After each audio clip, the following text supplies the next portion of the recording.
How has the recognition of ISIS changed America's attitude towards fighting jihadism? Well, ISIS is a violent, completely barbaric organization, and I think it's good that not only is the U.S. opposing them, but multiple countries around the world. And I believe that having a coalition of countries is the best way to wipe out the cancer of ISIS. How do you feel about the U.S. having withdrawn from Iraq, maybe prematurely, without securing and letting ISIS take over?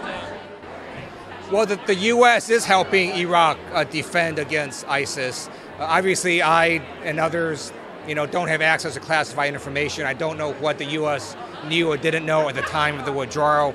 But clearly, Obama has signaled that he'll work with the Iraqi government to oppose ISIS in Iraq.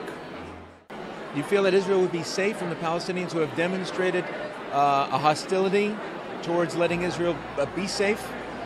Well, again, Israel has absolute right to self-defense, to defend her citizens from attacks, from terrorist acts, and so America needs to support Israel in defending Israel. And so, do you feel a Palestinian state would be a good idea at this time? Well, so I support a two-state solution, just to achieve peace in the region. I believe that's ultimately where we need to end up. But we can't really do that with Hamas, that is right now in charge of Gaza. Their charter is to wipe out not only Israel, but to kill all Jews. And that's just not acceptable. Hamas either needs to be removed or they need to radically change their outlook and change their charter. You sponsored a bill to get California's financing away from Iran. Would you talk about that? I believe Iran getting a nuclear weapon is an existential threat to Israel. That's why I was a co-author of California's law to divest Iran from our pension funds. I was also co-author of a law that told companies if they do business with Iran, they cannot contract with the state of California. And I will continue to oppose Iran getting a nuclear weapon. So how do you feel about the administration letting Iran get over $1 billion? They say over $10 billion in relaxation in sanctions now for being more cooperative?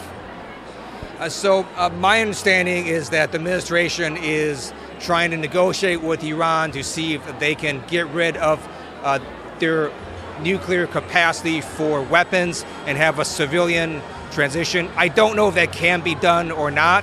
I don't have access to classified information of what is going on in negotiations, but I am very troubled about Iran potentially getting a nuclear weapon. So I will make that one of my highest priorities to make sure that that doesn't happen.